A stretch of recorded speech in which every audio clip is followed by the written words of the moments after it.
Good afternoon.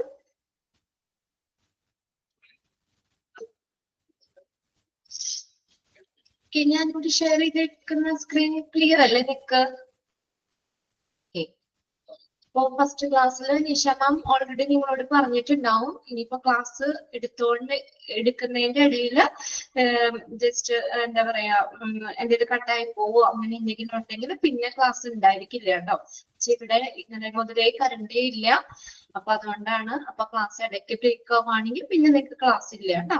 Okay, പറഞ്ഞിട്ടുണ്ടായിരിക്കുമല്ലോ miss? Already പറഞ്ഞില്ലായിരുന്നോ? ആ yes. അപ്പോ നമ്മള് നിങ്ങൾക്ക് അവിടെ മഴയൊക്കെ ഉണ്ടോ? ആൻസി ഉണ്ടോ? ആ ഷെഹ്മാസ് മഴയുണ്ട് അല്ലെ? ഇവിടെ അത് നല്ല കാറ്റും മഴയൊക്കെയാണ്. അതുകൊണ്ട് കറണ്ട് ഒന്നും ഇല്ല അവിടെ. ഓക്കെ. അപ്പൊ നമ്മള് കഴിഞ്ഞ ക്ലാസ്സിൽ എവിടെ വരെയായിരുന്നു? ഇന്നലെ പോയത്. ഇന്നലെ പോയതാണല്ലേ? ഞങ്ങൾക്കും അതെ, ഇന്നലെ പോയതാ കറണ്ടൊക്കെ. പിന്നെ ഇടയ്ക്കൊന്ന് വന്നായിരുന്നു, പിന്നെ വീണ്ടും പോയി. നല്ല കാറ്റും മരമൊക്കെ ഒടിഞ്ഞ് വീണ് ആകെ ഇവിടെയൊക്കെ മഴയും ഒക്കെ ആണ്. അതുകൊണ്ടാണ്. ഓക്കെ. അപ്പൊ നമ്മുടെ കഴിഞ്ഞ ക്ലാസ്സിൽ ആ ടേബിൾ വരെയായിരുന്നു നമ്മൾ പറഞ്ഞത് അല്ലെ? റിബാലൻസിനെ ഇൻക്രീസ് ചെയ്യുന്ന ഫാക്ടേഴ്സ് അല്ലെങ്കിൽ ഡിക്രീസ് ചെയ്യുന്ന ഫാക്ടേഴ്സ് എന്ന് പറഞ്ഞ രണ്ട് ടേബിൾ ആയിരുന്നു നമ്മൾ പറഞ്ഞു നിർത്തിയത് അല്ലെ? ഇനി നെക്സ്റ്റ് നമ്മൾ ഇന്ന് നോക്കുന്നത് ഇൻസിഡൻസ് ആണ്. ഇൻസിഡന്റ് എന്ന് പറഞ്ഞാൽ എന്താ? ഒരു സംഭവം. അതായത് എന്താ, നമുക്ക് ഈ അടുത്തിടെ ഒരു ഡയഗ്നോസ് ചെയ്ത, ഈയിടെ നമ്മൾ രോഗനിർണയം നടത്തിയ ഒരു കേസ്, അതാണ് ഇൻസിഡന്റ് എന്ന് പറയുന്നത്. Incident. Okay, incident is the number of lately diagnosed case of a disease. ഈ അടുത്തിടെ ഡയഗ്നോസ് ചെയ്ത അല്ലെങ്കിൽ ഈ അടുത്തിടെ രോഗനിർണയം നടത്തിയ കേസുകളാണ് ഇൻസിഡന്റ് എന്ന് പറയുന്നത്. ഇപ്പൊ എക്സാമ്പിൾ ആയിട്ട് ഹോസ്പിറ്റൽ അക്യൂട്ട് ഇൻഫെക്ഷൻ ആകാം, അല്ലെങ്കിൽ എന്തെങ്കിലും ഡിസീസ്, എന്തെങ്കിലും ഇവന്റ്സുകളാകാം, അതായത് മെഡിക്കൽ ഇറർ, ഈ അടുത്തിടെ റിപ്പോർട്ട് ചെയ്ത എന്തെങ്കിലും സംഭവങ്ങള്, അല്ലെങ്കിൽ ഡിസീസ് ഇൻസിഡൻസ് ആവാം, ഈ എന്തെങ്കിലും. ഇത്രയൊന്നും നോട്ട് ചെയ്ത് വെക്കുക. ഇൻസിഡന്റ് എന്ന് പറഞ്ഞാൽ എന്താണ്? Is the number of lately diagnosed cases of a disease. ഈയിടെ രോഗനിർണയം നടത്തിയ കേസുകള്, ഈയിടെ രോഗനിർണയം നടത്തിയ കേസുകളാണ് ഇൻസിഡൻസ് എന്ന് പറയുന്നത്. അതൊന്ന് അണ്ടർലൈൻ ചെയ്തു കേട്ടോ. Dash is the number of lately diagnosed case of a disease എന്ന് പറഞ്ഞാൽ ഇൻസിഡൻസ് എന്ന് എഴുതാം. Incident rate. ഇനി ഇൻസിഡന്റ് റേറ്റ് എങ്ങനെയാ കണ്ടുപിടിക്കാൻ നോക്കിയേ? Is the number of recent cases of disease divided by the number of person at risk for the disease. എന്താ? അപ്പൊ നമ്മൾ പറഞ്ഞു, നമ്മുടെ ഈ ഒരു അടുത്തിടെ റീസെന്റ് കേസാണ്. ഈ അടുത്തിടെ നമ്മള് റിപ്പോർട്ട് ചെയ്ത കേസുകള്, കേസുകളുടെ എണ്ണത്തെ എന്ത് ചെയ്യണം? Divided by number of person at the risk for the disease. ആ രോഗ സാധ്യതയുള്ള ആളുകളുടെ, ആ രോഗം വരാൻ സാധ്യതയുള്ള ആളുകളുടെ എണ്ണം കൊണ്ട് ഡിവൈഡ് ചെയ്യുന്നതാണ് ഇൻസിഡന്റ് റേറ്റ് എന്ന് പറയുന്നത്. അത് തന്നെ ഫോർമുലയായിട്ട് താഴെ കൊടുത്തിട്ടുണ്ട് കേട്ടോ. അത് പഠിച്ചു വെക്കണം. അപ്പൊ എങ്ങനെ ചെയ്യുന്നത്? Is the number of recent cases of disease. ഈ അടുത്തിടെ രോഗനിർണയം നടത്തിയ കേസുകളെ എന്ത് ചെയ്യണം? അവിടെ ആ രോഗത്തിന് സാധ്യതയുള്ള, അല്ലെ, the number of person at the risk for the disease, ആ രോഗത്തിന് സാധ്യതയുള്ള ആളുകളുടെ എണ്ണം കൊണ്ട് ഡിവൈഡ് ചെയ്യുക. Incidence is an important rate. Incident എന്ന് പറഞ്ഞത് എന്താ? ഒരു പ്രധാനപ്പെട്ട ഒരു റേറ്റ് ആണ്. Is the proportion of the people who develop disease in the course of a specific period. എന്തുകൊണ്ടാണ് ഇമ്പോർട്ടന്റ് ആണെന്ന് പറയാൻ കാര്യം? എന്തുകൊണ്ടാ? നമുക്ക് ഈ ഒരു നിശ്ചിത കാലയളവിലെ ആ സ്പെസിഫിക് ടൈം പീരീഡില് രോഗം വരാൻ ചാൻസ് ഉള്ള, അല്ലെങ്കിൽ രോഗം ഡെവലപ്പ് ചെയ്യാൻ സാധ്യതയുള്ള ആളുകളുടെ അനുപാതമാണ്. അപ്പൊ അത് നമ്മള് ആ ഫോർമുല വെച്ചിട്ട് ഇൻസിഡന്റ് റേറ്റ് കണ്ടുപിടിച്ച് നമുക്ക് അറിയാല്ലേ എത്രത്തോളം ആളുകൾക്ക് ഇപ്പൊ റീസെന്റ് ആയിട്ട് ആ രോഗം വന്നിട്ടുണ്ട്, അല്ലെങ്കിൽ അതില് റിസ്കിലുള്ള ആളുകൾ എത്ര എന്നൊക്കെ ഉള്ളത് നമുക്ക് ആ ഇൻസിഡന്റ് റേറ്റ് ആ ഫോർമുല വെച്ച് കാൽക്കുലേറ്റ് ചെയ്ത് കാണാൻ പറ്റും. ഓക്കെ, ആ ഫോർമുല ഒന്ന് നോട്ട് ചെയ്തിട്ടേക്കോട്ടെ. ഇൻസിഡന്റ് റേറ്റ് കണ്ടുപിടിക്കുന്നത് എങ്ങനെയാ? Number of new cases cases of disease in a given time period. ആ ഒരു ടൈം പീരീഡില് ഡെവലപ്പ് ചെയ്തിട്ടുള്ള അല്ലെങ്കിൽ റിപ്പോർട്ട് ചെയ്തിട്ടുള്ള പുതിയ കേസുകള്, number of new cases of disease, ആ ഒരു പുതിയ കേസുകള്. ഓക്കെ, ഒരു നിശ്ചിത കാലയളവിലുള്ള പുതിയ കേസുകള് അല്ലെങ്കിൽ എത്ര രോഗബാധിതരുടെ എണ്ണം, അതിനെ എന്തുകൊണ്ട് ഡിവൈഡ് ചെയ്യണം? Total the person time at risk during that follow period. ആ പീരീഡിൽ തന്നെ അവിടെ ആ രോഗം വരാൻ സാധ്യതയുള്ള ആളുകളുടെ എണ്ണം കൊണ്ട് ഡിവൈഡ് ചെയ്യുക. അപ്പൊ രണ്ട് സെന്റൻസ് അവിടെ നോട്ട് ചെയ്തിടണം കേട്ടോ. ഇൻസിഡന്റ് എന്ന് പറഞ്ഞാൽ എന്താണ്? ഫസ്റ്റ് സെന്റൻസ് നോട്ട് ചെയ്തിടുക, ആ ഫോർമുലയും ഒന്ന് നോട്ട് ചെയ്തിട്ടേക്കുക കേട്ടോ. ഇങ്ങനെ കണ്ടുപിടിക്കണേ, number of new cases of disease in a given time period. ആ ഒരു ടൈം പീരീഡിൽ അവിടെ റിപ്പോർട്ട് ചെയ്ത പുതിയ കേസുകളുടെ എണ്ണത്തെ അവിടെ വരാൻ സാധ്യതയുള്ള, രോഗം വരാൻ സാധ്യതയുള്ള ആ ടോട്ടൽ ആളുകളുടെ എണ്ണം കൊണ്ട് ഡിവൈഡ് ചെയ്യുക. ഫോർമുല ഒന്ന് ടിക്കിട്ട് വെച്ചോട്ടോ. ഇനി നോക്കിയേ, 3 കീ ഇലമെന്റ്സ്, ഇൻസിഡൻസിന്റെ പ്രധാനപ്പെട്ട 3 ഇലമെന്റ്സ് അതൊന്ന് ടിക്ക് ചെയ്തു കേട്ടോ. അത് പ്രീവിയസ് ക്വസ്റ്റ്യൻ പേപ്പറിൽ ചോദിച്ചിട്ടുണ്ട്. 3 കീ ഇലമെന്റ്സ് എന്തൊക്കെയാണ്? പ്രധാനപ്പെട്ട 3 കാര്യങ്ങള്. Only the new cases included in numerator. ന്യൂമറേറ്ററിൽ എന്താ ഉൾപ്പെടുത്തിയിരിക്കുന്ന? പുതിയ കേസുകൾ അല്ലെ, ഈയിടെ രോഗനിർണയം നടത്തിയ കേസുകളാണ് നമ്മൾ ന്യൂമറേറ്ററിൽ കൊടുക്കുന്നത്. പണ്ടത്തെ അറിയാൻ പറ്റൂലേ? പുതിയ കേസുകൾ മാത്രം. അതാണ് ഒന്നാമത്തെ ഇമ്പോർട്ടന്റ് 3 കീ എലമെന്റ്സിൽ പറഞ്ഞ ഒന്നാമത്തെ കാര്യം. എന്താ? പുതിയ കേസുകള് ന്യൂമറേറ്ററിൽ ഇൻക്ലൂഡ് ചെയ്തു. രണ്ടാമത് നോക്കിയേ, total population at risk in the denominator. ഡിനോമിനേറ്ററിൽ എന്താ ഉൾപ്പെടുത്തിയത്? എന്താണ്? Total population at risk. അതിന് റിസ്ക്, ആ ഒരു സാധ്യതയുള്ള മൊത്തം ജനങ്ങളെ ഡിനോമിനേറ്ററിൽ ഉൾപ്പെടുത്തി. കിട്ടിയോ? ടോട്ടൽ പോപ്പുലേഷൻ അറ്റ് റിസ്ക്, ആ അപകട സാധ്യതയുള്ള അല്ലെങ്കിൽ ആ രോഗം വരാൻ സാധ്യതയുള്ള മൊത്തം ആളുകളുടെ എണ്ണം അവരെ ഡിനോമിനേറ്ററിൽ ഉൾപ്പെടുത്തി. മൂന്നാമത്തെ ടൈം ഇലമെന്റ്. ടൈം ഇലമെന്റ് എന്ന് പറഞ്ഞാൽ എന്താ? Period over which recent cases R detected. പുതിയ കേസുകൾ അത് ഡിറ്റക്റ്റഡ് എന്നാണ് കേട്ടോ, ഡിഫക്റ്റഡ് അല്ല, ഡിറ്റക്റ്റഡ്. കണ്ടെത്തുക. ഡിറ്റക്റ്റഡ്.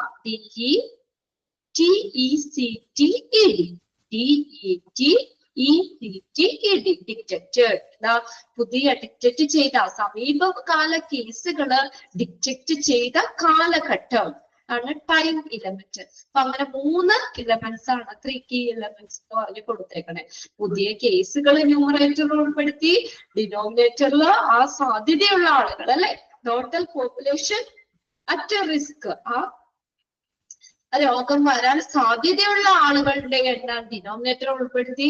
മൂന്നാമത്തെ ടൈം ഇലമെന്റ് ആണ്. എന്താ പറഞ്ഞിരിക്കുന്നത്? Period over which the recent cases detected. ആ സമീപകാല കേസുകൾ കണ്ടെത്തിയിട്ടുള്ള ആ കാലഘട്ടം ടൈം ഇലമെന്റ്. അതൊന്ന് ടിക്കിട്ട് വെച്ചോട്ടോ എന്തൊക്കെയാണെന്ന്. ഇനി നമ്മൾ നെക്സ്റ്റ് നമ്മൾ നോക്കുന്നത് 2 ടൈപ്പ് ഓഫ് ഇൻസിഡൻസ് ആണ്. 2 തരത്തിലുള്ള ഇൻസിഡൻസ്. ക്യുമുലേറ്റീവ് ഇൻസിഡൻസ് ഉണ്ട്, ഇൻസിഡൻസ് റേറ്റും ഉണ്ട്. ഡീറ്റെയിൽ ഒന്നും തന്നിട്ടില്ല കേട്ടോ. ക്യുമുലേറ്റീവ് ഇൻസിഡൻസ് എന്ന് പറഞ്ഞാൽ it is also known as incidence proportion. അതൊന്ന് നോട്ട് ചെയ്തോ കേട്ടോ. ക്യുമുലേറ്റീവ് ഇൻസിഡൻസ് അറിയപ്പെടുന്ന മറ്റൊരു പേരാണ് ഇൻസിഡൻസ് പ്രപ്പോർഷൻ.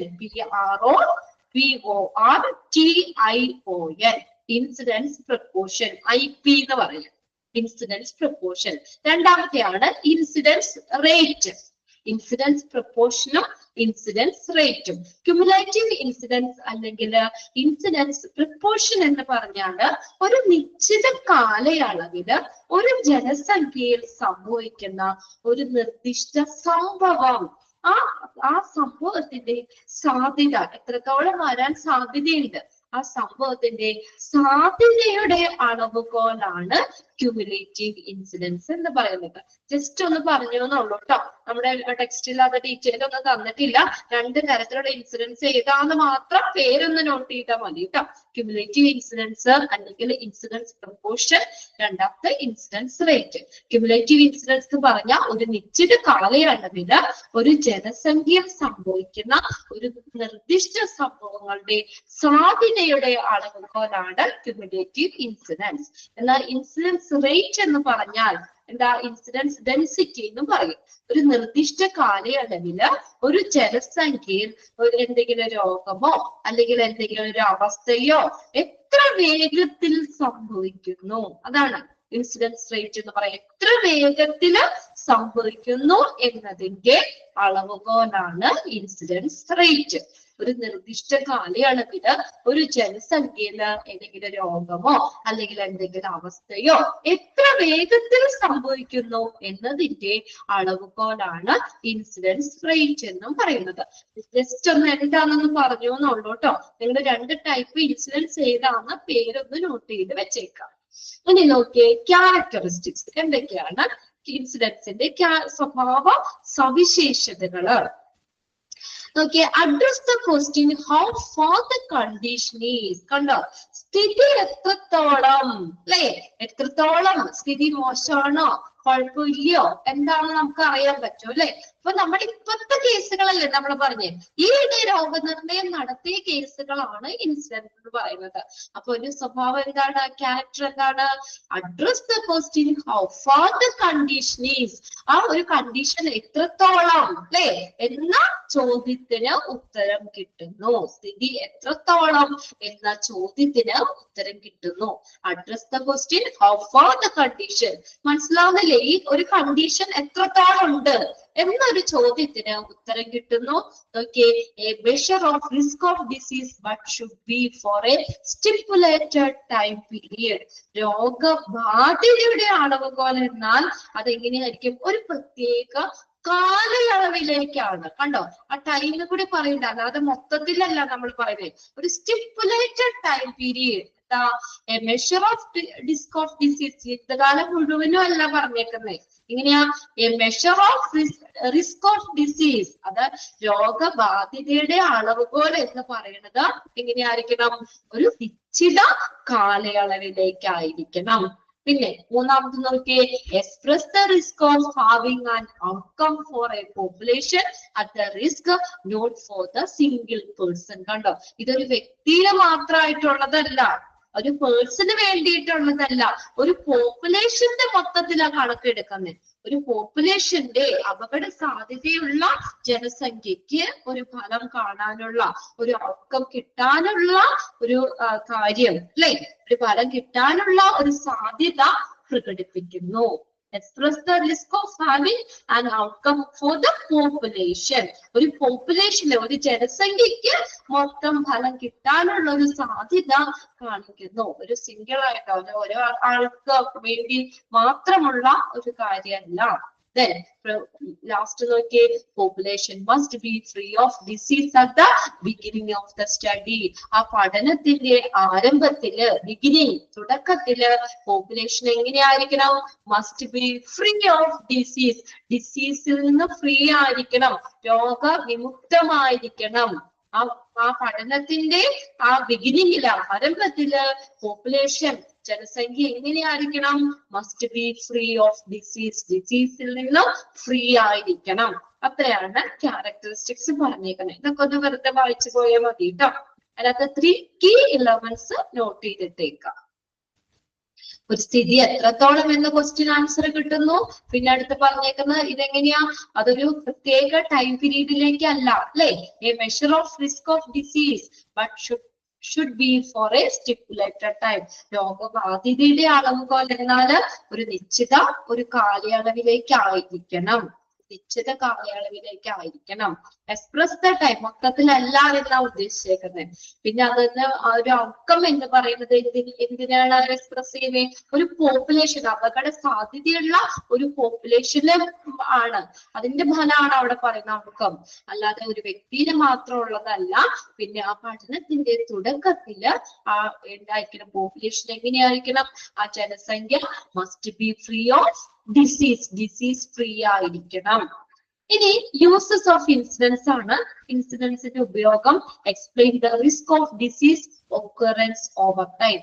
ഓവർ ടൈം വരാനുള്ള, രോഗം വരാനുള്ള സാധ്യത എക്സ്പ്ലെയിൻ ചെയ്യുന്നു. നമുക്ക് ആ രോഗം വരാനുള്ള സാധ്യത വിശദീകരിക്കുന്നു. Then useful in planning for preventive measures. കണ്ടോ? ഇനി എന്താ രണ്ടാമത്തെ ഒരു യൂസ് എന്ന് പറഞ്ഞാൽ ഇൻസിഡൻസ് റേറ്റ് ഒക്കെ നമ്മൾ കണ്ടുപിടിക്കണേന്റെ അല്ലെങ്കിൽ ഇൻസിഡൻസിന്റെ ഒരു യൂസ് എന്ന് പറഞ്ഞ എന്താണ്? നമുക്ക് അതിനനുസരിച്ച് പ്രിവെന്റീവ് മെഷേഴ്സ് പ്ലാൻ ചെയ്യാൻ പറ്റും അല്ലെ? ഒരു പോപ്പുലേഷനിൽ എത്ര ആളുകൾക്ക് ഈയിടെ രോഗം റിപ്പോർട്ട് ചെയ്തു, പെർസെന്റേജ് കണ്ടുപിടിച്ചു കഴിഞ്ഞാല് നമുക്ക് എന്താ അത് ഒത്തിരി ആളുകൾക്ക് വരുവാണെങ്കിൽ നമുക്കറിയാലോ ഇനിയും അത് വ്യാപിക്കാനുള്ള ഇതുണ്ട്. അപ്പൊ അതിനനുസരിച്ച് നമുക്ക് പ്രിവെന്റീവ് മെഷേഴ്സ് പ്ലാൻ ചെയ്യാൻ പറ്റും. As to prepare resource to compact event. കണ്ടോ? ആ പ്രിവെന്റീവ് മെഷേഴ്സ് നമുക്ക് ആസൂത്രണം ചെയ്യാനും ആ ഒരു റിസോഴ്സ്, അതിന് വേണ്ടിയിട്ടുള്ള റിസോഴ്സ് പ്രിപ്പയർ ചെയ്യാനും പറ്റുന്നു. അതിനും ഉപയോഗപ്രദമാണ്. Then compare the risk of the disease between 2 or more population. എന്താ? രണ്ടോ അതിലധികമോ പോപ്പുലേഷൻ ജനവിഭാഗങ്ങൾ തമ്മിലുള്ള ആ റിസ്ക്, ഡിസീസിന്റെ റിസ്കിനെ കമ്പയർ ചെയ്യാൻ, താരതമ്യപ്പെടുത്താൻ പറ്റുന്നു. Compare the risk of the disease between 2 or more population. ഓരോ പോപ്പുലേഷനിലും നമ്മൾ കണ്ടുപിടിക്കുകയാണ്, ഇൻസിഡൻസ് റേറ്റ് കണ്ടുപിടിക്കുകയാണ്. പരസ്പരം നമുക്ക് കമ്പയർ ചെയ്യാൻ പറ്റൂല്ലേ? കമ്പയർ ചെയ്യാൻ പറ്റൂലേ? Compare the risk of the disease between 2 or more population. രണ്ടോ അതിലധികമോ ജനവിഭാഗങ്ങൾ തമ്മിലുള്ള അപകടത്തിന്റെ ആ ഒരു ഡിസീസിന്റെ ആ ഒരു സാധ്യത അല്ലെ, റിസ്ക് ഓഫ് ദ ഡിസീസ്, ആ രോഗത്തിന്റെ അപകട സാധ്യത നമുക്ക് എന്ത് ചെയ്യാൻ പറ്റും? താരതമ്യപ്പെടുത്താൻ പറ്റുന്നു. Then as the incidence rate are influenced by any factor and it can dictate the risk factors. സംഭവങ്ങളുടെ നിരക്ക് അവിടെ ഏതെങ്കിലും ഘടകത്താൽ സ്വാധീനിക്കുകയും അപകട സാധ്യത ഘടകങ്ങൾ കണ്ടെത്തുകയും ചെയ്യുന്നതിന് കണ്ടോ? Can dictate the risk factor. ഓരോന്നിന്റെയും അപകട സാധ്യതകള് കണ്ടെത്തുന്നതിനും ഇൻസിഡൻസ് യൂസ്ഫുൾ ആണ്. എന്താണ് ഒന്നാമത്തെ പറഞ്ഞത്? നമുക്ക് രോഗം വരാനുള്ള ഒരു സാധ്യത വിശദീകരിക്കുന്നു. പിന്നെ അതിനനുസരിച്ച് നമുക്ക് പ്രിവെന്റീവ് മെഷേഴ്സ് അല്ലെ പ്ലാൻ ചെയ്യാൻ പറ്റുന്നു. പിന്നെ രണ്ടോ അതിലധികമോ പോപ്പുലേഷൻ തമ്മിലുള്ള അവരുടെ ആ റിസ്ക് ഓഫ് ദ ഡിസീസ്, രോഗം വരാനുള്ള അപകട സാധ്യത അല്ലെ, അതിനെ നമുക്ക് കമ്പയർ ചെയ്യാൻ പറ്റുന്നു. പിന്നെ അടുത്ത എന്താ? Was the incident rate are influenced by any factor. ഏതെങ്കിലും ഒരു ഘടകത്താൽ സ്വാധീനിക്കുകയും അത് നമുക്ക് എങ്ങനെയാ ആ അപകട സാധ്യത അല്ലെ, ഡിറ്റക്ട് ദ റിസ്ക് ഫാക്ടർ. കണ്ടോ? ആ ഒരു അപകട സാധ്യത ഘടകങ്ങൾ കണ്ടെത്താനും പറ്റുന്നു. ഓക്കെ, ഒന്ന് വായിച്ച് മനസ്സിലാക്കി വെച്ചാൽ കേട്ടോ. ഇനി അടുത്ത് നോക്കിയേ, ഇമ്പോർട്ടൻസ് ഓഫ് ഇൻസിഡൻസ്. ഇൻസിഡന്റിന്റെ ഇമ്പോർട്ടൻസ് എന്താണ്? ഇത് നോട്ട് ചെയ്തിട്ടോ കേട്ടോ, ചോദിച്ചിട്ടുണ്ട് കേട്ടോ. 2-3 ക്വസ്റ്റ്യൻ പേപ്പറിൽ പ്രീവിയസ് ഇയറിൽ മാറി ചോദിച്ചിട്ടുണ്ട്. ഇമ്പോർട്ടൻസ് എന്താണ്? ഇൻസിഡൻസിന്റെ ഇമ്പോർട്ടൻസ് എന്തൊക്കെയാണ്? It is helpful in, incidence is helpful in എവിടേക്കാണ്? In pathogenesis. എവിടേക്കാണ്? പാത്തോജെനിസിസ് അല്ലെ, രോഗനിർണയത്തിന് ഇൻസിഡൻസ് സഹായപ്രദമാണ്. To find a disease distribution. എന്താണ്? രോഗവ്യാപനം കണ്ടെത്തുന്നതിന്. To find a disease distribution. നമുക്ക് എത്രത്തോളം ഉണ്ട്, ആ ഡിസീസ് ഡിസ്ട്രിബ്യൂഷൻ എത്രത്തോളം ഉണ്ട് എന്ന് കണ്ടെത്തുന്നതിന്. To control disease. നമുക്ക് രോഗത്തെ കൺട്രോൾ ചെയ്യുന്നതിന് അല്ലെ, രോഗത്തെ നിയന്ത്രിക്കുന്നതിന്. Then in restrain and therapeutic measures. Restrain നിയന്ത്രിക്കുക. നമ്മൾ എന്തിനാ? ഇൻ റീസ്റ്റൈൻ നിയന്ത്രണത്തിലും തെറാപ്യൂട്ടിക് ചികിത്സാ സംബന്ധമായിട്ടുള്ള അളവിലും നിയന്ത്രണത്തിന്. Then in helpful health policy making. Health policy making ഒരു ആരോഗ്യ നയങ്ങള് ഉണ്ടാക്കുന്നതിനും അതിനും സഹായപ്രദമാണ് കേട്ടോ. ഹെൽപ്ഫുള്ളി എല്ലാം ഹെൽപ്ഫുൾ തന്നെയാണ്. Incidence is helpfully health policy making ഒരു ആരോഗ്യ നയങ്ങള് നിർമ്മിക്കുന്നതിനും ഇൻസിഡൻസ് ഹെൽപ്ഫുൾ ആണ്. ഇത് ചോദിച്ചിട്ടുണ്ട് കേട്ടോ. ഒന്നോടെ നോക്കിക്കേ, എന്തിനൊക്കെയാണ് ഇൻസിഡൻസ് ആ ഒരു സംഭവം പ്രയോജനപ്രദമാകുന്നത്? ഇൻ പാത്തോജനസിസ് രോഗനിർണയത്തിന് ഹെൽപ്ഫുൾ ആണ്. ഡിസീസ് ഡിസ്ട്രിബ്യൂഷൻ കണ്ടെത്താൻ, ടു ഫൈൻഡ് ഡിസീസ് ഡിസ്ട്രിബ്യൂഷൻ രോഗവ്യാപനം കണ്ടെത്താൻ സഹായിക്കുന്നു. പിന്നെ ടു കൺട്രോൾ ഡിസീസ് ആ രോഗത്തെ കൺട്രോൾ ചെയ്യാൻ നിയന്ത്രിക്കുന്നതിന് സഹായിക്കുന്നു.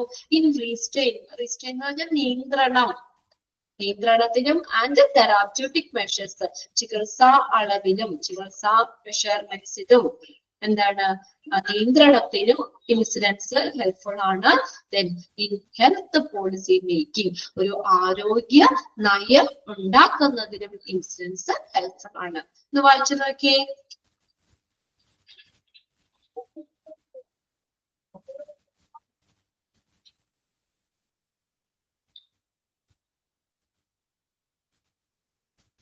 ഓക്കെ, ഇപ്പൊ ഇന്ന് എടുത്തതിൽ നമ്മള് ഇത് incidence helpful it is helpful എന്ന് പറഞ്ഞ് നമുക്ക് ചോദിക്കാം കേട്ടോ. ആവശ്യത്തിൽ ചോദിക്കാം, അതൊന്ന് നോട്ട് ചെയ്യണം. പിന്നെ അതിനകത്ത് നമ്മുടെ ഇൻസിഡൻസ് എന്താണ് ഫസ്റ്റ് സെന്റൻസ് നോട്ട് ചെയ്തിട്ടില്ലേ, അത് അണ്ടർലൈൻ ചെയ്തിടുക.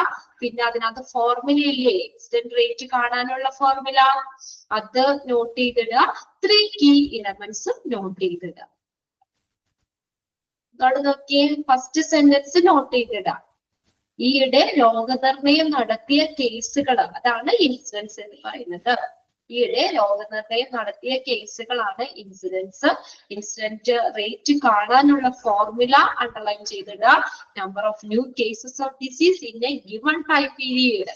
എന്താ പറഞ്ഞേക്കുന്നേ? ഒരു നിശ്ചിത കാലയളവിലുള്ള പുതിയ കേസുകള് അല്ലെ, number of new cases of disease ഒരു നിശ്ചിത കാലയളവിലുള്ള പുതിയ രോഗബാധിതരുടെ എണ്ണത്തെ ടോട്ടൽ അവിടെ ആ അപകട സാധ്യതയുള്ള ആളുകളുടെ എണ്ണം കൊണ്ട് ഡിവൈഡ് ചെയ്യുക. ഓക്കെ, ഫോർമുല നോട്ട് ചെയ്യുക. 3 key elements നോട്ട് ചെയ്തിടുക. Then incidence is helpful എന്ന് പറഞ്ഞപ്പോ നമ്മൾ വായിച്ചില്ലേ, അത് നോട്ട് ചെയ്തിടുക. ക്ലിയർ ആയോ? ഇമ്പോർട്ടന്റ് ആയിട്ടുള്ളത് നോട്ട് ചെയ്തോ? യെസ്. ഇനി ഒരു പാരഗ്രാഫ് അവിടെ തന്നേക്കുന്നത് challenges of health and hospital administration എന്ന് പറഞ്ഞ ഇതിൽ നിന്നൊന്നും അങ്ങനെ ഒബ്ജക്റ്റീവ് ക്വസ്റ്റ്യൻസ് ആയിട്ടൊന്നും ചോദിക്കാനുള്ളതൊന്നുമില്ല. ജസ്റ്റ് ഒന്ന് മനസ്സിലാക്കി വെച്ചാൽ മതി കേട്ടോ. Challenges of health and hospital administration. Health and hospital administration നേരിടുന്ന വെല്ലുവിളികള്, ചാലഞ്ചസ് എന്തൊക്കെയാണ്? ഹെൽത്ത് ആൻഡ് ഹോസ്പിറ്റൽ അഡ്മിനിസ്ട്രേഷൻ നേരിടുന്ന വെല്ലുവിളികള്. Okay, the technical progress in the field of medical science have overturned our social, economic, and political policies and have provided the clinician with the newly discovered areas for diagnosis and treating illness. The technical progress in the field of medical science. നമ്മൾ medical സയൻസിലെ ഇപ്പൊ നമ്മൾ science develop ചെയ്തിട്ടില്ലേ അല്ലെ? ഒരു ഹോസ്പിറ്റലിലാണെങ്കിലും ഓരോ ദിവസം ചെല്ലുന്നവരും പുതിയ പുതിയ ഡെവലപ്മെന്റ് ആണ് അല്ലെ? മെഡിക്കൽ സയൻസിലുള്ള ആ ഒരു ടെക്നോളജിക്കൽ പ്രോഗ്രസ് അല്ലെ? പണ്ടത്തെ ടെക്നോളജി ആണോ ഇപ്പൊ? ടെക്നോളജിക്കൽ പ്രോഗ്രസ്, ടെക്നോളജിയിലെ പുരോഗതി ഉണ്ടായിട്ടില്ലേ? ഇപ്പൊ ഡയഗ്നോസിസിന്റെ ഭാഗമായിട്ടാണെങ്കിലും ട്രീറ്റ്മെന്റിന്റെ ഭാഗമായിട്ടൊക്കെ മെഡിക്കൽ ഫീൽഡിൽ ധാരാളം ഇംപ്രൂവ്മെന്റ് വന്നിട്ടുണ്ട് അല്ലെ? പ്രോഗ്രസ് ഉണ്ടായിട്ടുണ്ട്. ടെക്നോളജിക്കൽ പ്രോഗ്രസ് എവിടെയുള്ളതാണ്? In the field of medical science. Medical സയൻസിലെ ടെക്നോളജിക്കൽ പ്രോഗ്രസ്, ടെക്നോളജിയിലുള്ള പുരോഗതി എന്തിന് തകിടം മറിച്ചു എന്നാ പറഞ്ഞേക്കുന്നത്? നമ്മുടെ സോഷ്യൽ, സാമൂഹികവും എക്കണോമിക്, സാമ്പത്തികവും പൊളിറ്റിക്കൽ, രാഷ്ട്രീയപരമായിട്ടുള്ളതും പോളിസി അപ്പോൾ രാഷ്ട്രീയപരമായിട്ടുള്ളത് പോളിസികളെ, പൊളിറ്റിക്കൽ പോളിസീസ്, രാഷ്ട്രീയപരമായിട്ടുള്ള പോളിസികളെ എന്ത് ചെയ്തു? ഹാവ് ഓവർടേൺ, തകിടം മറിക്കുകയും. പിന്നെ പറഞ്ഞിരുന്ന ടെക്നോളജിക്കൽ പ്രോഗ്രസ്സിലുള്ള പ്രോഗ്രസ് എവിടെ? മെഡിക്കൽ സയൻസില്. മെഡിക്കൽ സയൻസിലെ ടെക്നോളജിക്കൽ പ്രോഗ്രസ് എന്ത് പറ്റി? നമ്മുടെ ഈ സാമൂഹികവും സാമ്പത്തികവും രാഷ്ട്രീയമായിട്ടുള്ള പോളിസികളെ തകിടം മറിക്കുകയും ആൻഡ് അതിന്റെ ഒപ്പം പറഞ്ഞേ and how provide the clinician with the newly discovered aids for diagnosis and treating illness. അപ്പൊ പുതിയതായിട്ട് ടെക്നോളജിക്കൽ പ്രോഗ്രസ് പറഞ്ഞില്ലേ, ടെക്നോളജിയിലുള്ള പുരോഗതി അല്ലെ. അപ്പൊ അങ്ങനെ എന്താ പറഞ്ഞേക്കുന്നേ, ആ ക്ലിനിഷ്യന് എന്ത് ചെയ്തു? provide the clinician with a new discovered aids, പുതിയതായി കണ്ടെത്തിയിട്ടുള്ള എയ്ഡ്സ് ടൂൾസുകള് ഡയഗ്നോസിസിനും ട്രീറ്റ്മെന്റിനും രോഗങ്ങളെ ട്രീറ്റ് ചെയ്യാനും അല്ലെ ചികിത്സയുടെ ഭാഗമായിട്ടും ക്ലിനിഷ്യന് എന്ത് ചെയ്തു? പ്രൊവൈഡ് ചെയ്യുകയും ചെയ്തു. എന്താ പറഞ്ഞേക്കുന്ന അവിടെ? മെഡിക്കൽ സയൻസിലുള്ള technological progress social economic political പോളിസികളെ തകിടം മറിക്കുകയും പിന്നെ ആ പുതിയതായിട്ട് കണ്ടെത്തിയിട്ടുള്ള എയ്ഡ്സുകള് ഈ രോഗനിർണയത്തിന്റെ ഭാഗമായിട്ടും ട്രീറ്റിങ്ങിലെ ചികിത്സയുടെ ഭാഗമായിട്ടും ക്ലിനിഷ്യന് അത് ആ പുതിയ ടെക്നോളജി പ്രോഗ്രസ് അല്ലെ, പുതിയ ടെക്നോളജിയിൽ ഉണ്ടായിട്ടുള്ള ഡെവലപ്മെന്റ്, അങ്ങനെയുള്ള പുതിയതായി കണ്ടെത്തിയ എയ്ഡ്സുകള് അല്ലെ, ഇതെല്ലാം ക്ലിനിഷ്യന് പ്രൊവൈഡ് ചെയ്യുകയും ചെയ്തു. Demand from the clinician and the community to provide newly discovered technological capabilities in the hospital and the health service system. നോക്കിയേ, അപ്പൊ ആർക്കിടെയാണ്? Demand from clinician and community. നമ്മുടെ ക്ലിനിഷ്യന്റെ കമ്മ്യൂണിറ്റി, നമ്മുടെ സമൂഹത്തിന്റെ ഡിമാൻഡ് അനുസരിച്ച് എന്താ പറഞ്ഞേക്കുന്നത്? To provide newly discovered technological capabilities in the hospital and health care service. ഹോസ്പിറ്റലിലും ഈ ഹെൽത്ത് കെയർ സർവീസ് സിസ്റ്റത്തിലും പുതുതായി കണ്ടെത്തിയ സാങ്കേതിക വിദ്യകള് നൽകണമെന്ന് ആരാവശ്യപ്പെട്ടു? ആരാ ഡിമാൻഡ് ചെയ്തത്? ക്ലിനിഷ്യനും കമ്മ്യൂണിറ്റിയും അല്ലെ. ക്ലിനിഷ്യനും കമ്മ്യൂണിറ്റിയും ഡിമാൻഡ് ചെയ്തു. എന്താ ഡിമാൻഡ് ചെയ്തത്? ഹോസ്പിറ്റലിലും ഹെൽത്ത് സർവീസ് സിസ്റ്റത്തിലും പുതുതായി കണ്ടെത്തിയ ടെക്നോളജി വേണമെന്ന് ക്ലിനിഷ്യനും കമ്മ്യൂണിറ്റിയും ആവശ്യപ്പെട്ടു. Okay, it has been noticed that at least half of the last decades ശതാബ്ദങ്ങളായിട്ട് rise in the medical cost is attributable എന്നാക്കിക്കൊണ്ട് അത് attributable സംബന്ധിക്കുന്ന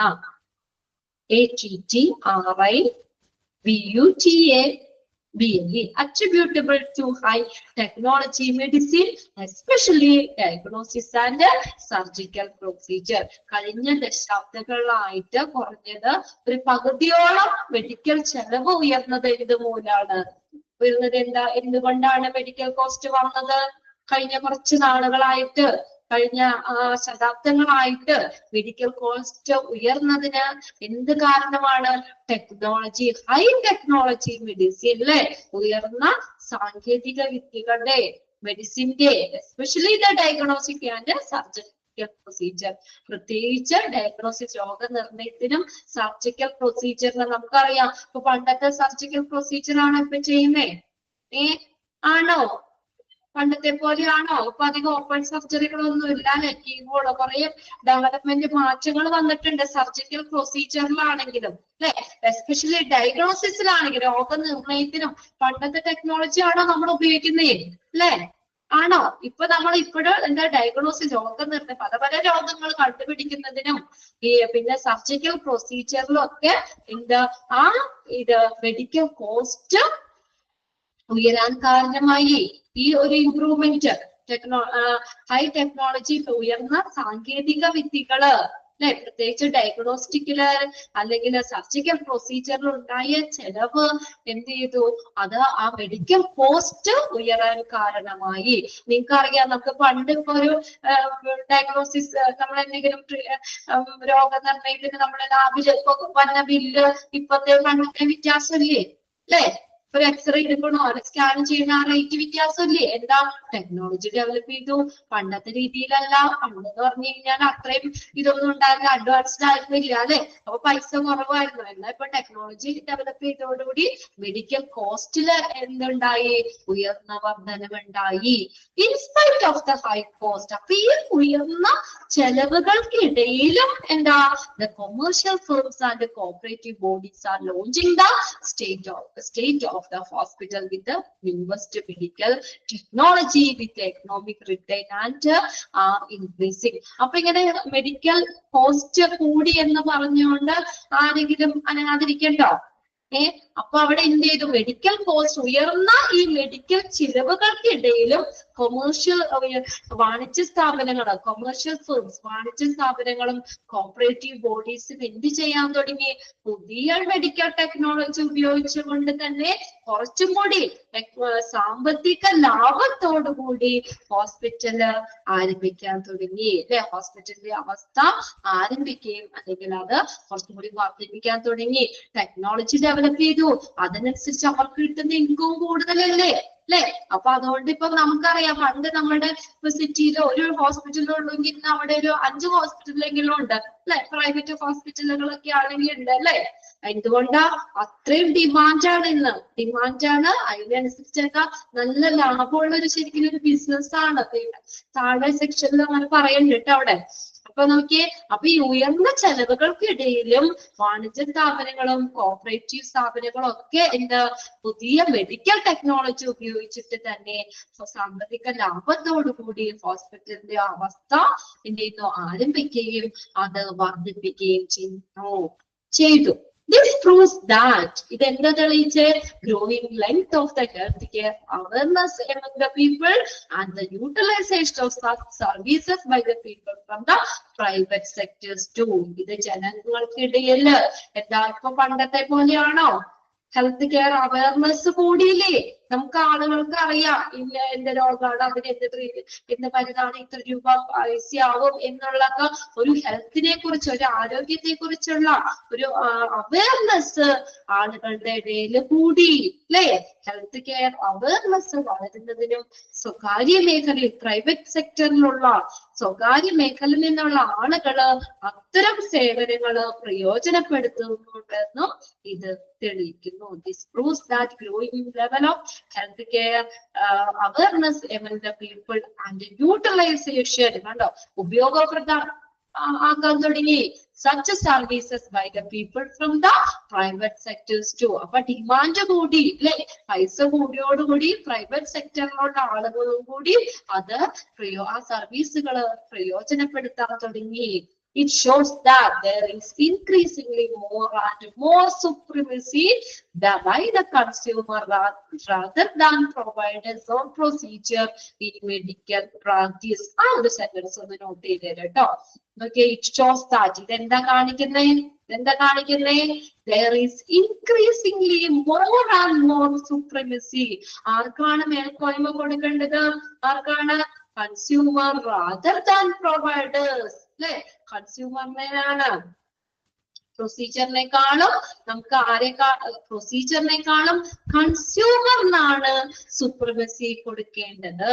പ്രൊവൈഡേഴ്സ് ഓർ പ്രൊസീജിയർ അത് പ്രൊവൈഡ് ചെയ്യുന്നവരെക്കാളും അല്ലെങ്കിൽ അവിടുത്തെ നടപടിക്രമങ്ങൾ പ്രൊസീജിയറിനെക്കാളും കൺസ്യൂമറിനാണ് അല്ലെ കൂടുതൽ സുപ്രമസി മേൽക്കോയ്മ കൊടുക്കേണ്ടത്. ഒന്ന് അണ്ടർലൈൻ ചെയ്തു കേട്ടോ. മെഡിക്കൽ പ്രാക്ടീസ് ഹോസ്പിറ്റലില് പ്രൊസീജിയറിനെക്കാളും അല്ലെങ്കിൽ അത് പ്രൊവൈഡ് ചെയ്യുന്നവരെക്കാളും കൺസ്യൂമറിനാണ് കൂടുതൽ മേൽക്കോയ്മ കൊടുക്കേണ്ടത്. ഹോസ്പിറ്റലിലെ കൺസ്യൂമർ എന്ന് പറഞ്ഞാൽ ആരാ? പേഷ്യൻസ് അല്ലേ? അപ്പൊ നമ്മൾ ആരെ അത് പ്രൊവൈഡ് ചെയ്യുന്നവരെക്കാളും പേഷ്യൻസിനാണ് കൂടുതൽ ഇമ്പോർട്ടൻസ് കൊടുക്കേണ്ടത്. Then hospital including to provide more and more reputed services in one discipline or other than a holistic institution of health care with a multidisciplinary medical team like the IENT, general surgery, etc., resulting in the profit-oriented business establishment. ഒന്നുമില്ല, ചെറിയൊരു കാര്യം പറഞ്ഞേക്കുന്നേ. IENT, general surgery തുടങ്ങിയ multiple medical team അല്ലേ? അപ്പൊ അതായത് ഇപ്പൊ എന്താ പറയാ, മൾട്ടി ഡിസിപ്ലിനറി മെഡിക്കൽ ടീം, അവിടെ എല്ലാ സംവിധാനങ്ങളും ഉണ്ടായിരിക്കും അല്ലെ?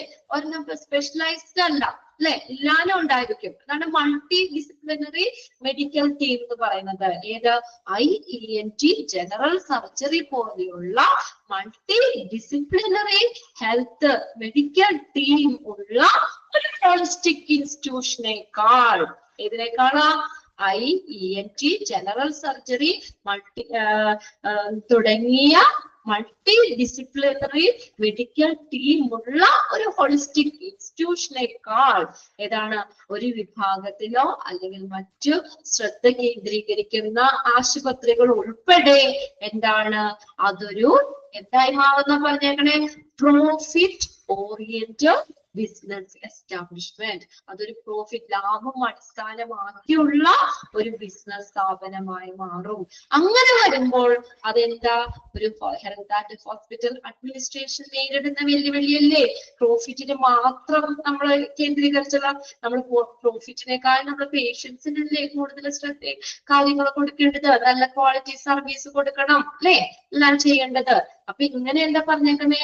IENT, ജനറൽ സർജറി തുടങ്ങിയ മൾട്ടി ഡിസിപ്ലിനറി മെഡിക്കൽ ടീമുള്ള ഒരു ഹോളിസ്റ്റിക് ഇൻസ്റ്റിറ്റ്യൂഷൻ. അപ്പൊ അങ്ങനെ പല സംവിധാനങ്ങളുള്ള ഒരു മൾട്ടി ഡിസിപ്ലിനറി മെഡിക്കൽ ടീമിനേക്കാളും, അതുപോലെ തന്നെ നമ്മൾ ഒരു ഡിപ്പാർട്ട്മെന്റിലോ മറ്റതിലൊക്കെ ശ്രദ്ധ കേന്ദ്രീകരിക്കുന്ന കുറച്ച്, നമുക്ക് അങ്ങനെ ചുരുങ്ങിയ വളരെ കുറച്ച് സേവനങ്ങൾ നൽകുന്ന ഹോസ്പിറ്റൽ ഉൾപ്പെടെ, അതും കൂടി അതിനകത്ത് ഇൻക്ലൂഡഡ് ആണ്.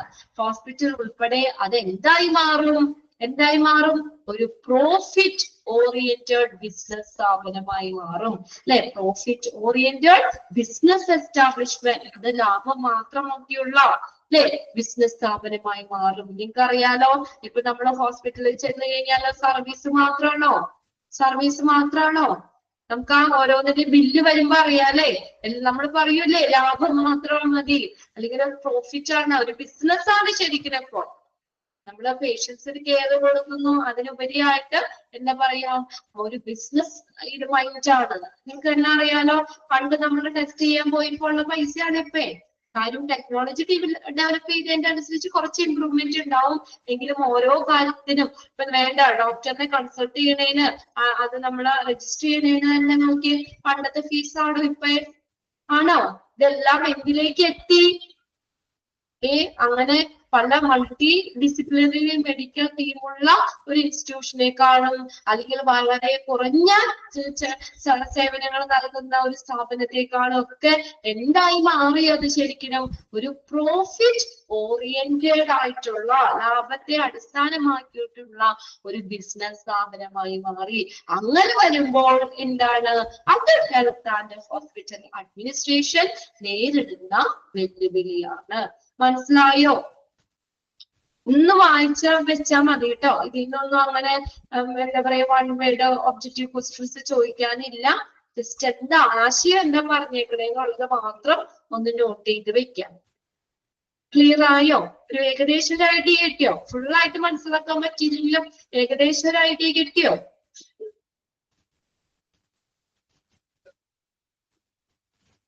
നോക്കി നിങ്ങൾ അങ്ങനെ ടെൻഷൻ അടിക്കണ്ട. അത് ചെയ്ത് നമുക്ക് ഇതിൽ നിന്ന് അധികം നിങ്ങൾക്ക് വായിക്കുമ്പോ തന്നെ അറിയാലോ, നമുക്ക് ഒബ്ജക്റ്റീവ് ക്വസ്റ്റ്യൻസ് ഇടാനുള്ള ഇതൊന്നും ഇല്ല. എന്താണ് അപ്പൊ ഇത് ഇപ്പൊ ചുരുക്കി പറഞ്ഞ എന്താ ഇതിനകത്ത് പറഞ്ഞേക്കുന്നേ?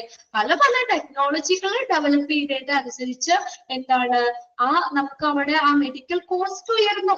എങ്കിലും മെഡിക്കൽ കോസ്റ്റ് ഉയർന്നു എന്നാണെങ്കിൽ പോലും നമ്മുടെ ഈ പബ്ലിക് സെക്ടേഴ്സും കൂടി ഈ ഒരു മേഖലയിലേക്ക് വരുന്നുണ്ട്. അത് നിങ്ങൾക്ക് അറിയാം അല്ലെ? കുറെ ഹോസ്പിറ്റലുകൾ ഇപ്പൊ വന്നില്ലേ? പുതിയ പുതിയ ഹോസ്പിറ്റലുകളൊക്കെ പല ടെക്നോളജി പല ഇതുമായിട്ടൊക്കെ ഉള്ള നമ്മള് എന്താ പറയാ ഹോസ്പിറ്റൽ വരുന്നുണ്ട്. ഈ ഉയർന്ന മെഡിക്കൽ കോസ്റ്റിന്റെ ഇടയിലും നമുക്ക് ഇങ്ങനെയുള്ള ഇത് വരുന്നുണ്ട്. അത് എന്തിലേക്ക് എന്ത് ഒരു ഇതാണ് പറഞ്ഞേക്കുന്നത് അവിടെ എന്ന് പറഞ്ഞാൽ ഇങ്ങനെയുള്ള സർവീസ് കൊടുക്കുന്ന വലിയ വലിയ ഹോസ്പിറ്റലുകളും ചെറിയ ഒരു ചുരുങ്ങിയ സേവനങ്ങൾ നടത്തുന്ന ചെറിയ ഹോസ്പിറ്റലും ഒക്കെ എന്തായി മാറി? ഒരു പ്രോഫിറ്റ് ഓറിയന്റഡ് ബിസിനസ് എസ്റ്റാബ്ലിഷ്മെന്റ് ആയി മാറി. പ്രോഫിറ്റ് മാത്രം പ്രോഫിറ്റിനെ ബേസ് ചെയ്തിട്ടുള്ള ഒരു ബിസിനസ് ആയി ശരിക്കും മാറി. അത് അങ്ങനെ വരുമ്പോൾ എന്താണ്? അങ്ങനെ വരുമ്പോൾ അത് ഹെൽത്ത് ആൻഡ് ഹോസ്പിറ്റൽ അഡ്മിനിസ്ട്രേഷൻ നേരിടുന്ന വെല്ലുവിളിയാണ്. ക്ലിയർ ആണോ?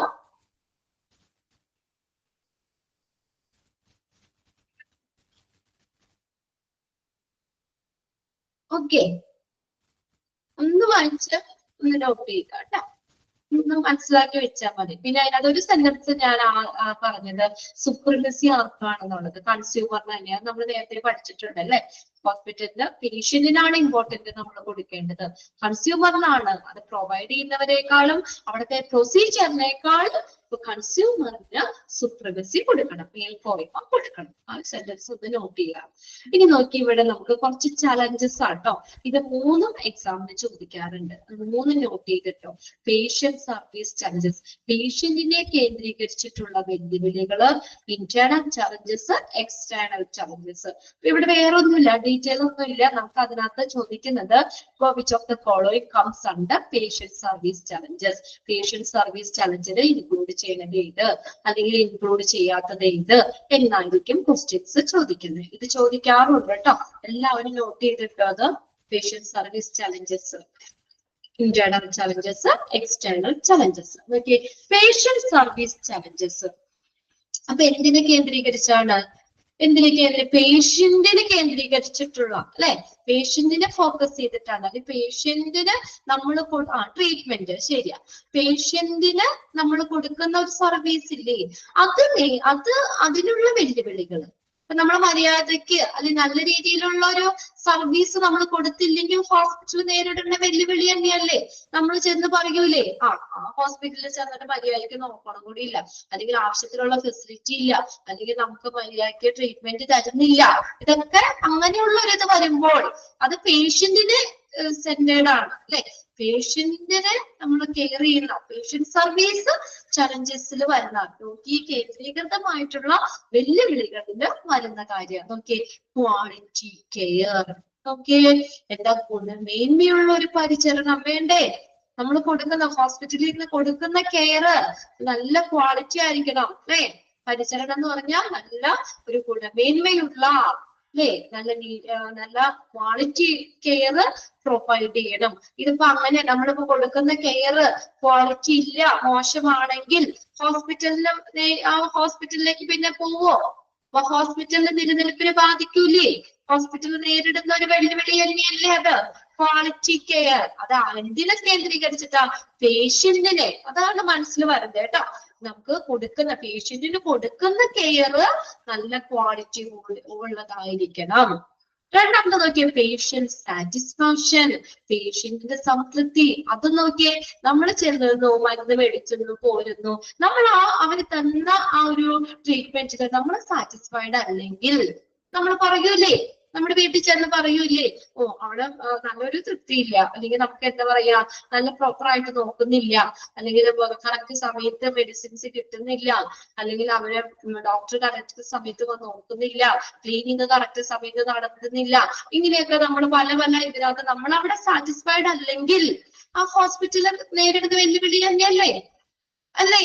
നമ്മൾ ചെന്ന് പറയും, 10 പേരോട് പറഞ്ഞു കഴിഞ്ഞാൽ 10 പേര് ചെന്നില്ലെങ്കിൽ അങ്ങനെ കുറച്ച് ആളുകൾ കുറഞ്ഞു വന്നു കഴിഞ്ഞാൽ പിന്നെ പേഷ്യന്റ് ആ ഹോസ്പിറ്റലിൽ നിലനിൽപ്പുണ്ടോ? അല്ലേ?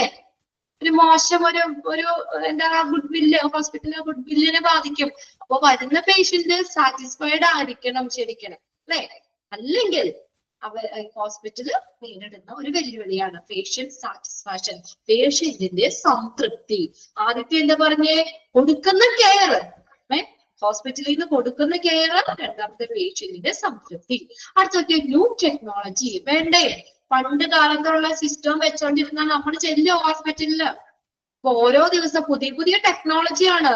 രോഗങ്ങൾ കണ്ടുപിടിക്കാനാണെങ്കിലും ട്രീറ്റ്മെന്റിലാണെങ്കിലും നല്ല അഡ്വാൻസ്ഡ് ആയിട്ടുള്ള പുതിയ ടെക്നോളജി ഉള്ളിടത്തല്ലേ നമ്മൾ ചെല്ലുള്ളൂ.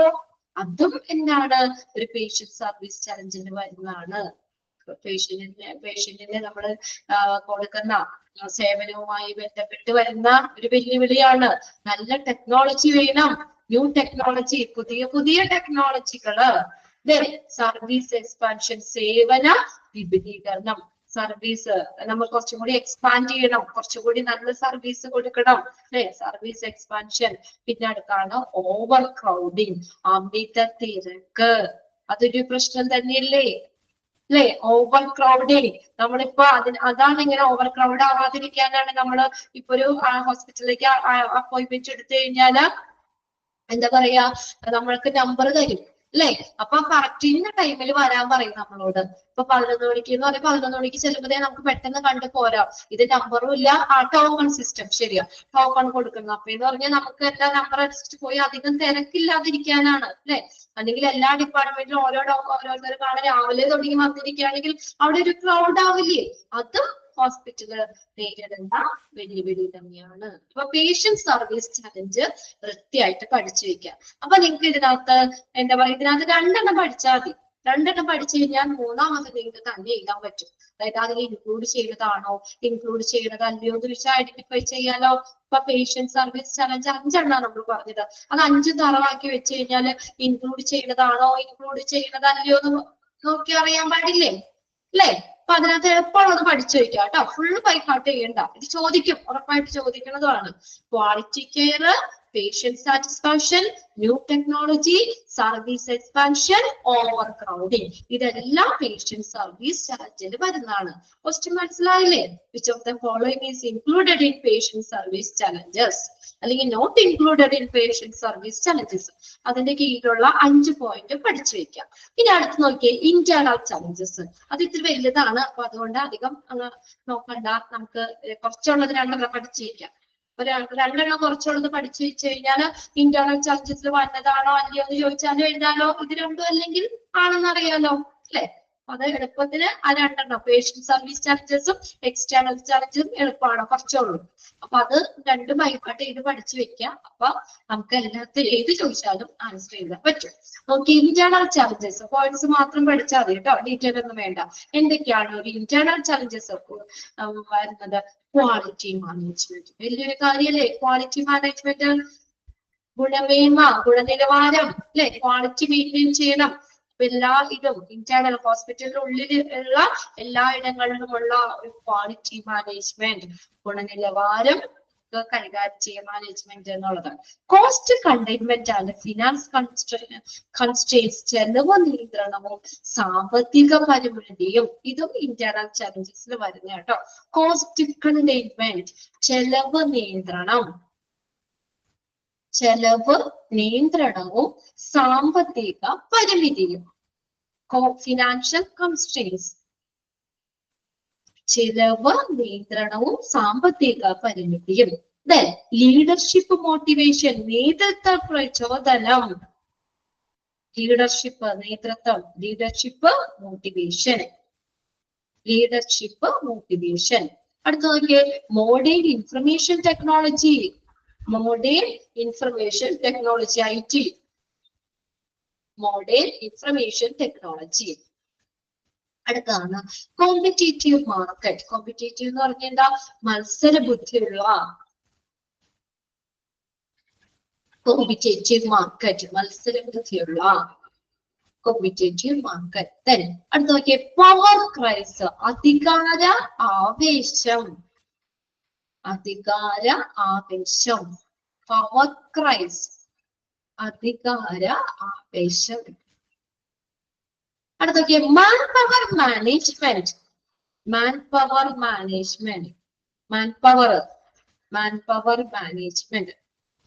ടെക്നോളജി മാനേജ്മെന്റ്, സാങ്കേതിക വിദ്യകള്. Technology management. Fixed organisational structure, സ്ഥിരമായ ഒരു സംഘടനാ ഘടന. ഫിക്സ്ഡ് ഓർഗനൈസേഷണൽ സ്ട്രക്ചർ, സ്ഥിരമായ ഒരു സംഘടനാ ഘടന. ഇത്രയും ഇന്റേണൽ ചലഞ്ചസിൽ വരുന്നതാണ്. ജസ്റ്റ് ഒന്ന് പേര് നോക്കി വെക്കുക. Quality management, cost containment and financial constraints, ചെലവ് നിയന്ത്രണവും സാമ്പത്തിക പരിമിതികളും, ലീഡർഷിപ്പ് മോട്ടിവേഷൻ, നേതൃത്വ പ്രചോദനം, modern information technology, then competitive market, മത്സരബുദ്ധിയുള്ള ഒരു മാർക്കറ്റ്, then പവർ ക്രേസ്, അധികാര ആവേശം, manpower management, technology management, fixed organisation structure. Okay, അത്രയും ഇന്റേണൽ ചലഞ്ചസ് വരുന്ന. ഇനി നോക്കിയേ എക്സ്റ്റേണൽ ചലഞ്ചസ്. ഇത് രണ്ടും നമ്മൾ പഠിച്ചു വെച്ചു ഫസ്റ്റത്തെ കേട്ടോ. അപ്പം മറ്റൊന്ന് നമുക്ക് എഴുതാം. നോക്കിയേ, എക്സ്റ്റേണൽ ചലഞ്ചസ്, ഇനി പുറമേ നിന്നുള്ള വെല്ലുവിളികള്. Okay, biomedical management regulation, biomedical management regulation നിയന്ത്രണം, biomedical management regulation, consumer protection, consumer ഉപഭോക്തൃ സംരക്ഷണം, കൺസ്യൂമറിന്റെ ഉപഭോക്തൃ സംരക്ഷണം, consumer protection, right to information, അവകാശങ്ങള്, നമുക്ക് എന്താ പറയാ, വിവരാവകാശ നിയമം, പേഷ്യൻസിന്റെ കാര്യങ്ങളൊക്കെ അറിയാൻ അവർക്ക് അവകാശമുണ്ട്, നമ്മൾ പറഞ്ഞു കൊടുക്കുകയും ചെയ്യണം, അവർക്ക് അറിയാനുള്ള അധികാരമുണ്ട്. ഒക്കെ എക്സ്റ്റേണൽ ചലഞ്ചസ് വരുന്ന കേട്ടോ. റൈറ്റ് ടു ഇൻഫർമേഷൻ, വിവരാവകാശ നിയമം. പിന്നെ legal issues and ethical factors, നിയമപരമായ പ്രശ്നങ്ങളും ധാർമ്മിക ഘടകങ്ങളും. ലീഗൽ ഇഷ്യൂസ്, നിയമപരമായിട്ടുള്ള പ്രശ്നങ്ങളും, എത്തിക്കൽ ഫാക്ടേഴ്സ്, ധാർമ്മിക ഘടകങ്ങളും. Then പബ്ലിക് റിലേഷൻ, പൊതുജന സമ്പർക്കം, പൊളിറ്റിക്കൽ ഇൻഫ്ലുവൻസ്, രാഷ്ട്രീയ സ്വാധീനം. ഇത് പുറമേ നിന്നുള്ള കാര്യങ്ങളാണ് കേട്ടോ. എക്സ്റ്റേണൽ വെല്ലുവിളികളിൽ, എക്സ്റ്റേണൽ ചലഞ്ചസിൽ വരുന്നതാണ്. Public relation, PR, political influence, രാഷ്ട്രീയ സ്വാധീനം. അപ്പൊ ഇത്രയും കൂടി നിങ്ങളൊന്ന് പഠിച്ചു വെക്കുക കേട്ടോ. എക്സ്റ്റേണൽ ചലഞ്ചസിൽ കൂടി വരുന്നത് പേഷ്യന്റ് സർവീസ് ചലഞ്ചസും എക്സ്റ്റേണൽ ചലഞ്ചസും നിങ്ങൾ പഠിച്ചു വെക്കുക. അപ്പൊ അതിനകത്ത് ഇൻക്ലൂഡ് ചെയ്തതാണോ, ഇൻക്ലൂഡ് ചെയ്യണല്ലോ എന്നൊക്കെ, ഇന്റേണൽ ചലഞ്ചസിൽ വരുന്നതാണോ അല്ലയോ എന്നൊക്കെ നമുക്ക് ഇതിൽ അറിയാം. ഇത് രണ്ടും തറവായിട്ട് പഠിച്ചു കഴിഞ്ഞാൽ ഇത് മറ്റേത് നമുക്ക് കാണാതെ പഠിക്കണമെന്നില്ല കേട്ടോ. ഇത്രയൊന്നും നോക്കി വെച്ച് വെക്കാം. ഇനി ഒരു കുഞ്ഞു കാര്യം കൂടെ ഉള്ളൂ, നമ്മുടെ ആ ചാപ്റ്റർ കഴിയാണ് സ്ട്രാറ്റജീസ്. അപ്പൊ നമ്മൾ കുറെ വെല്ലുവിളികൾ പറഞ്ഞല്ലോ അല്ലെ. പേഷ്യന്റ് സർവീസ് ചലഞ്ചസ് പറഞ്ഞു, ഇന്റേണൽ ചലഞ്ചസ് പറഞ്ഞു, എക്സ്റ്റേണൽ ചലഞ്ചസ്. എന്താ ഹെൽത്ത് ആൻഡ് ഹോസ്പിറ്റൽ അഡ്മിനിസ്ട്രേഷൻ നേരിടുന്ന വെല്ലുവിളികൾ കേട്ടോ. Patient services challenge, internal challenges, external challenges.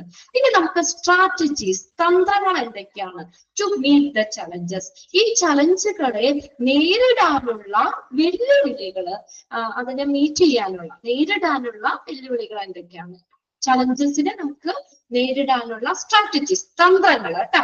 തന്ത്രങ്ങൾ എന്തൊക്കെയാണ്? Strategies to meet the challenges, ഈ ചലഞ്ചുകളെ നേരിടാനുള്ള തന്ത്രങ്ങൾ. ഓക്കെ, എന്തൊക്കെയാണ്? ടെക്നോളജിക്കൽ അഡ്വാൻസ്മെന്റ്, ഇതും ഒന്ന് നോക്കി വെക്കുക കേട്ടോ. എന്തൊക്കെയാണ് പുതിയ പുതിയ സ്ട്രാറ്റജീസ് എന്നുള്ളത് കേട്ടോ. ടെക്നോളജിക്കൽ അഡ്വാൻസ്മെന്റ്, സാങ്കേതിക മുന്നേറ്റങ്ങൾ. ടെക്നോളജി കുറച്ചും കൂടി ഡെവലപ്പ് ചെയ്യുക കേട്ടോ. ടെക്നോളജിക്കൽ അഡ്വാൻസ്മെന്റ്, സാങ്കേതിക മുന്നേറ്റങ്ങൾ.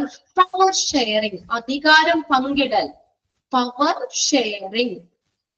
ജസ്റ്റ് അതിന്റെ ഡിസ്ക്രിപ്ഷൻ ഒന്നും പറയില്ല കേട്ടോ, അല്ലെങ്കിൽ തന്നെ ഒത്തിരി ഉണ്ട് പഠിക്കാനായിട്ട്. അപ്പൊ അതുകൊണ്ട് പോയിന്റ്സ് മാത്രമേ ഞാൻ പറയുന്നുള്ളൂ. എന്റെ സ്ട്രാറ്റജീസിൽ ഇൻക്ലൂഡ് ചെയ്യണ ഏത് അല്ലെങ്കിൽ ഇൻക്ലൂഡ് ചെയ്യാത്തത് ഏത്, ആ ഒരു ഇതിനകത്ത് നിന്നാണ് പോയിന്റ് ഔട്ട് ചെയ്ത് ചോദിക്കുള്ളൂ.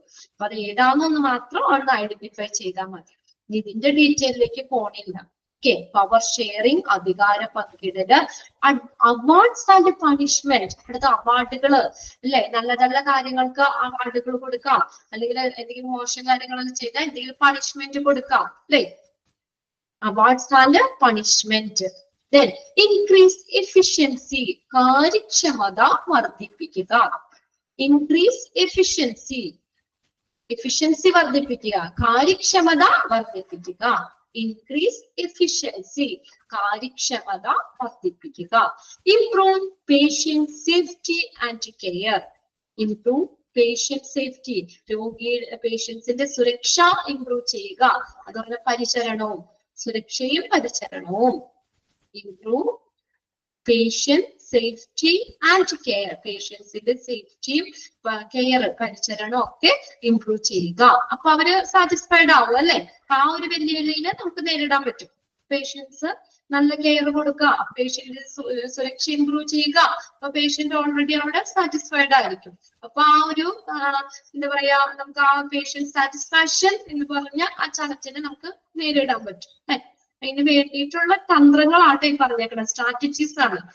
പേഷ്യന്റിന്റെ സേഫ്റ്റി കെയർ ഇംപ്രൂവ് ചെയ്യുക, developing modern hospital information system, hospital information HIS അല്ലെ, അവർക്ക് ഓരോ കാര്യങ്ങൾ അറിയിക്കാനും അതൊക്കെ നിങ്ങൾക്ക് പഠിക്കാനുണ്ട് കേട്ടോ. ഹോസ്പിറ്റൽ ഇൻഫർമേഷൻ സിസ്റ്റം എന്താ പറയാ, അപ്പൊ കുറച്ചും കൂടി എന്താ അഡ്വാൻസ്ഡ് ആക്കുക, എല്ലാ വിവരങ്ങളും ഒക്കെ പാസ് ചെയ്യാനും ഒക്കെ ഉള്ള സംവിധാനങ്ങളും കാര്യങ്ങളും ഒക്കെ എന്ത് ചെയ്യുക, കുറച്ചും കൂടി വികസിപ്പിക്കുക. Developing modern information system HIS develop ചെയ്യുക.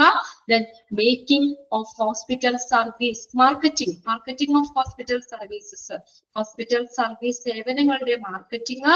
then leadership motivation, നേതൃത്വ പ്രചോദനം, leadership motivation. then career development, career develop ചെയ്യുക.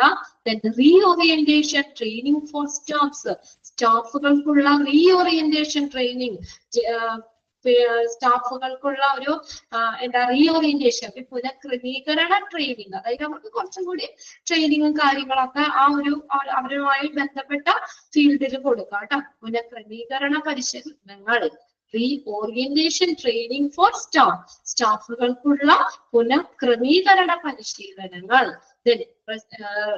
റീസ്ട്രക്ചറിങ്, പുനഃക്രമീകരണം തന്നെ റീസ്ട്രക്ചറിങ്. എല്ലാവരും ഒന്ന് എന്താ പറയാ, ആ ഒരു ഘടന തന്നെ മാറ്റി ഒരു പുതിയ ഫോമിലേക്ക് ആക്കാം.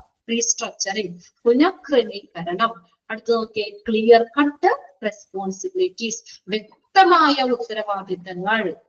ക്ലിയർ കട്ട് റെസ്പോൺസിബിലിറ്റീസ്, ഓരോ ആളുകൾക്കും ഓരോ സ്റ്റാഫിനും അവർക്കിടേതായ റെസ്പോൺസിബിലിറ്റി. നമ്മൾ ഓരോ ചാപ്റ്റർ വൈസ് പഠിച്ചപ്പോ പറഞ്ഞില്ല, ഓരോരുത്തർക്കുടെ റെസ്പോൺസിബിലിറ്റീസ് അല്ലെ. എന്തിനാ അങ്ങനെ കൊടുക്കുന്ന? ഓരോ ആളുകൾക്കും അവർക്കിടേതായ ഒരു ഉത്തരവാദിത്വം ഉണ്ട്, ജോബ് റെസ്പോൺസിബിലിറ്റി ഉണ്ട് അല്ലെ. അപ്പൊ അവര് ആ സെക്ഷനിൽ അവര് കോൺസെൻട്രേറ്റ് ചെയ്യും, ആ കാര്യങ്ങൾ അവിടത്തെ എല്ലാം ക്ലിയർ ആവും. അപ്പൊ ആ ഒരു മേഖല നേരിടുന്ന അല്ലെങ്കിൽ ആ ചലഞ്ചസിനെ നമുക്ക് അങ്ങനെ ഇതാക്കാൻ പറ്റും. ഇതാണ് അത് എവിടെയാണെങ്കിലും, ഇപ്പൊ ഹോസ്പിറ്റലിൽ മാത്രമല്ല ഏതൊരു ഓർഗനൈസേഷനെ സംബന്ധിച്ചിട്ടാണെങ്കിലും എന്താണ്, ഓരോരുത്തർക്കും അവരുടേതായ വ്യക്തമായിട്ടുള്ള ഉത്തരവാദിത്തങ്ങൾ കൊടുക്കണം. അല്ലെങ്കിൽ നമ്മൾ വിചാരിക്കുക അവര് ചെയ്തോളൂ ഇവര് ചെയ്തോളൂ എന്നൊക്കെ പറഞ്ഞ് ലാഗടിച്ചിരിക്കും അല്ലെ. അപ്പൊ അതാണ്, ഓരോ ആളുകൾക്കും അവരുടേതായ ജോലിയുമായി ബന്ധപ്പെട്ട് എന്താ അവർക്ക് വ്യക്തമായിട്ടുള്ള ഒരു ഉത്തരവാദിത്തങ്ങൾ നൽകണം. ഇതെല്ലാം നമ്മൾ ഹെൽത്ത് ആൻഡ് ഹോസ്പിറ്റൽ അഡ്മിനിസ്ട്രേഷൻ നേരിടുന്ന വെല്ലുവിളികളെ നമുക്ക് അതിനെ മറികടക്കാനുള്ള, അത് നേരിടാനുള്ള തന്ത്രങ്ങളിൽ വരുന്ന സ്ട്രാറ്റജീസ്. അപ്പൊ ജസ്റ്റ് പേരുകൾ മാത്രം നോക്കിയാൽ മതി കേട്ടോ, ഒന്ന് വായിച്ചെന്ന് വെച്ചേക്കാം ഏതൊക്കെയാന്നുള്ളത്. റീഓറിയന്റേഷൻ എന്ന് പറഞ്ഞാൽ പുനഃക്രമീകരണങ്ങള്, ട്രെയിനിങ്, അല്ലെങ്കിൽ അവർക്ക് വേണ്ട ട്രെയിനിങ്ങുകൾ കൊടുക്കാം. ഇപ്പൊ എന്താ പുതിയ സ്റ്റാഫുകൾ എടുക്കുമ്പോൾ അവര് ഓരോ സെക്ഷനെ ബേസ് ചെയ്തിട്ട് അവർക്ക് വേണ്ട റീഓറിയന്റേഷൻ ക്ലാസ്സുകളൊക്കെ കൊടുക്കാറില്ലേ അല്ലേ. അങ്ങനെയുള്ള ക്ലാസ്സുകൾ അവർക്ക് ആ സെക്ഷനിൽ കുറച്ചും കൂടി ട്രെയിനിങ് കൊടുക്കുമ്പോൾ എന്താ പറയാ, അവർ കുറച്ചും കൂടി ആ ഒരു മേഖലയിൽ ഇമ്പ്രൂവ് ആയിരിക്കും അല്ലെ. ട്രെയിനിങ് കൂടുതൽ ട്രെയിനിങ് കൊടുക്കുമ്പോൾ അപ്പൊ അതിനനുസരിച്ചുള്ള നല്ല സർവീസ് കൊടുക്കാൻ പറ്റും. നല്ല സർവീസ് കൊടുക്കുമ്പോൾ പേഷ്യന്റ് സാറ്റിസ്ഫൈഡ് ആയിരിക്കും. അപ്പൊ നമുക്ക് എന്താ ആ ഒരു ചലഞ്ചിനെ നമുക്ക് നേരിടാൻ പറ്റുമല്ലോ.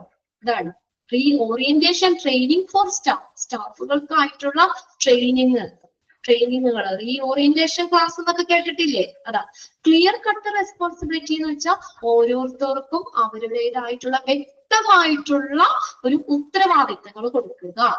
ഓരോ സ്റ്റാഫിനാണെങ്കിലും അവരുടേതായ, ഇപ്പൊ നമ്മള് ബ്ലഡ് ബാങ്ക് പഠിച്ചപ്പോ പറഞ്ഞു അല്ലെ, മാനേജറിന്റെ റെസ്പോൺസിബിലിറ്റി, CSSP പഠിച്ചപ്പോ പറഞ്ഞു. അങ്ങനെ റേഡിയോളജി, അങ്ങനെ ഓരോ സെക്ഷനുകളും പഠിക്കുമ്പോൾ അല്ലെങ്കിൽ ഓരോ സ്റ്റാഫുകൾക്കും അവരുടേതായ ഉത്തരവാദിത്തങ്ങൾ, വ്യക്തമായിട്ടുള്ള ഉത്തരവാദിത്തങ്ങൾ കൊടുക്കുക. ഓക്കെ, എന്താ പറഞ്ഞു. അപ്പൊ അവർ ആ സെക്ഷനിൽ കോൺസെൻട്രേറ്റ് ചെയ്യും. അപ്പൊ എന്താ ആ ഒരു മേഖലയിൽ എല്ലാ കാര്യങ്ങളും ക്ലിയർ ആയിട്ട് തന്നെ പൊക്കോളും അല്ലെ.